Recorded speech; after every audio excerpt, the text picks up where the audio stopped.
Halo brother. Uko freshi? Poa karibu. Mambo naenda? Salama kabisa. Asante bwana. Ya, kwa majina naitwa Emmanuel, ni mwajiriwa kwa Mteshani Waterfalls.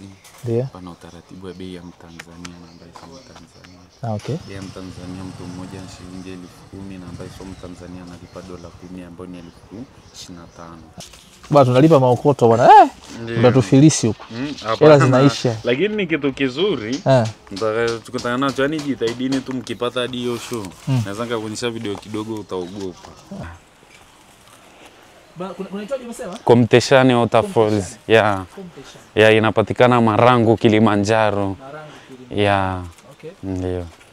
Na hapa tuna historia yetu ya sungura na alianza kuwa na historia yetu ndio sungura hapa anaitwa Happiness. Anaitwa Happiness. Ya, amezaliwa tarehe 10 mwezi wa 5 2023 Ijumaa. Okay. Na mamake alikuwa anaitwa Angel ambao kaburi lake ndio hili hapa.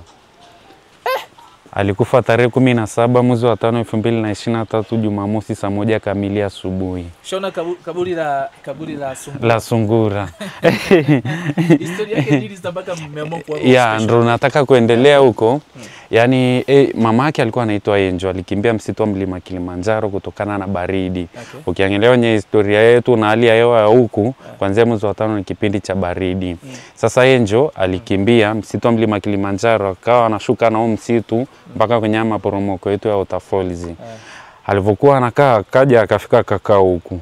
Sasa kitu kilimkimbiza kule ni alikuwa anakimbia kwa sababu ana mimba ili watoto wakizaliwa wale wasungura wasife na baridi, maana unakuta amezaliwa hana hata manyoya hajapasua hata macho.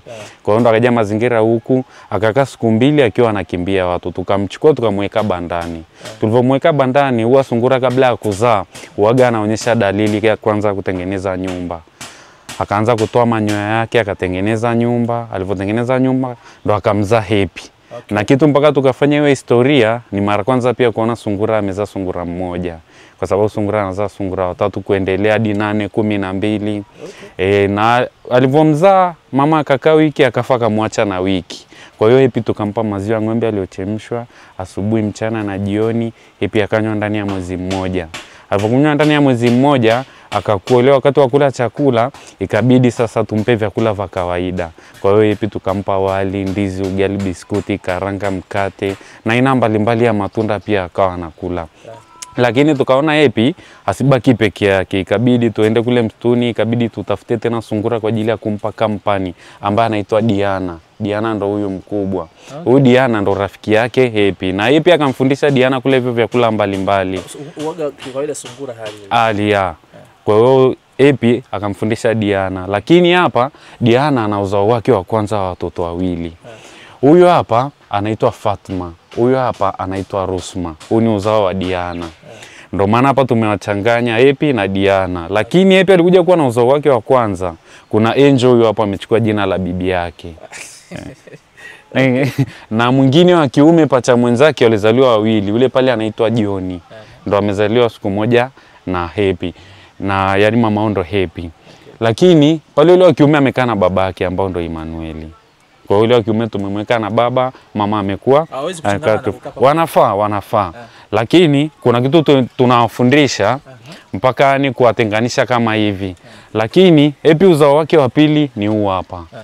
Huyu hapa ni Irene, afu huyo mweupe kabisa ni Asha. Okay. Huo ndo uzao wa Happy wa pili. Lakini pana swali, wengi huaga wanakujaga nauliza swali, kwa nini Happy pale amechanganya tu na rafiki yake na wa kiume amekuja kuwa na mtoto wake wa kiume. Huaga hawa tulivyofundisha kama Happy au Diana kwa sababu anashare baba mmoja ambao ndo hii Emmanuel, kwa sababu wote wamekuwa familia moja. Sasa huyu wa kiume mfano wake anahitaji zile haja sasa kama wakiwa kwenye wanahisia tukisema kama mnyama anahitaji. Huaga wanasigino wanaonyesha za kukwangua pale kwenye bati pembeni ya pale tulivyoweka na hivyo hivyo. Zile ni signal ambazo hao wengine watoto hawaelewi. Ndio kitu tumewafundishia sungura. Kwa hiyo pale tutaenda tutachukua biskuti, tutawalisha pia wote. Ili tuone jinsi ambavyo tumewafundisha pia na wameweza kuelewa, na sungura huwa ni mjanja. Mpaka akaweza kubadilika na kuweza kuishi maisha kama ya binadamu, ni hatua pia na wao wamejitahidi. Ya, kabisa. Sasa tunachukua biskuti pale, tunaanza kuwalisha. Ya.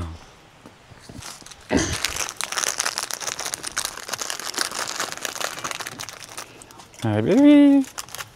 Wewe. Wewe.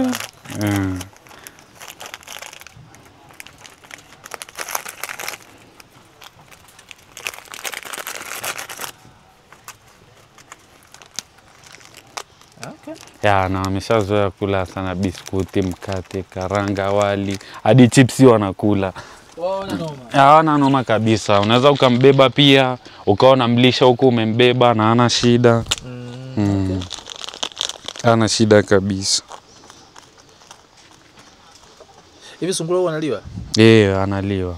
Na manyo yake huwa ni dawa kwa ule aliungua. Aliungua?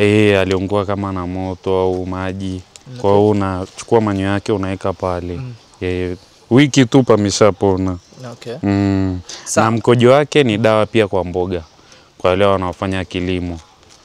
Kuliko kutumia zile dawa ambazo ni zimewekwa makemiko, ukichukua mkojo wake unadilute na maji kidogo unaweka. Okay.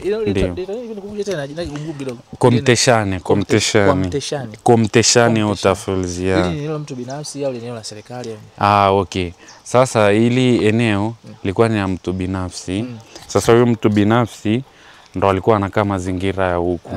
Na tutafika mpaka kule kwenye folizi yetu mpaka kuwa neno komteshane kwa nini limetokea. Katika zile sehemu za kuruka, yeye ndo alikuwa kwanza ni mtu wa kwanza kuruka kwenye mita zote na kuaminisha kuwa watu ile ni sehemu salama. Ndo akapewa jina komteshane. Kwa jina lake? Ya, ndo jina lake kabisa. Watu walikuwa wanaogopa, ni sehemu imejificha ficha porini. Wakaona mbona huyu mtu anaogelea hadi kuruka kule, ilikuwaje? Yeye ndo alifanya vipimo vote kwa hii folizi yetu ina sehemu ya kudive. Na folizi yetu ni nzuri kwa kuswimming na kudive. Okay. Yeah. Sawa. Na pengine labda kuna jambo gani la ajabu lishe kutokea katika hii? Jambo la imani au nini? Amna. Amna kwa sababu. So watu unajua sehemu kama hizi ni mazingira kama haya sometimes tunaweza kusema wanakuja kuabudu au kufanya kiimani na nini, huwa hizo practice. Okay, hizo zinatokeaga na pia tunakutana na wageni wa namna hiyo. Lakini kwa utaratibu wa ofisi ambao umeweka unatoaga pia utaratibu. Yani kama mgeni atakuja anataka kwenda Falls, lazima aende na guide yoyote. Okay. Na utaratibu ni marufuku kutupa kitu chochote ndani ya maji. Yani sheria ambayo iliyopo na kutunza mazingira. Na kama wale wanaotaka kuja kufanya mila labda ni kusali, atasali pale ambako kama anaangalia maji, lakini kufanya kitu chochote ndani ya maji haitaki. Anasimamiwa. Na mgeni aweze kwenda mwenyewe lazima aende na guide. Ni mwaka gani imeanza hii kutumika? Imeanza 2021. Ila kabla hapo ni nyuma yake ilikuwa ni kutunza mazingira kama unavyoona. Ni mazingira kwa ajili ya kutunza. 2021 ndo akaanza kuja wageni kidogo kidogo. Okay. Sawa. Mama sana, maeneo mazuri sana. Ndio. Mambo watu walipo kufanya harusi kidogo. Wanakuja sana. Okay. Na waga tuna oda nyingi pia za watu wa picha, maharusi. Hii ndo sehemu yake. Na hiyo utafurizi imejitahidi pia kwa kutunza mazingira. Na inahamasishaga sana watu kwenye utunzaji wa mazingira. Kuna tua pia zinafanyikaga kila mwaka. Yani kila kijana anatakiwa oteshe mti mmoja nyumbani. Kama ana nyumbani na amepangisha, tunaangalia sehemu yote kwa ajili ya kutunza mazingira. Ndio maana pia Marangu inapendeza. Tunapenda kutunza utaratibu ndio. Lazima tutunze mazingira. Sawa. Na pia ningependa kufahamu kipindi gani ambacho unajua waterfall inategemea source ya maji. Ndio. Hii waterfall yenu hapa inategemea source ya maji kutoka wapi? Maji kutoka mlima Kilimanjaro. Yani haya maji kama hizi falls zoko huko maji yote waga anavoshuka hivi anazidi kupungua. Tukitoa mfano labda tuseme pale Imo kuna sehemu maji hamna. Yani njia zinaonyesha kuwa kipindi ya mvua maji ndo yanapita.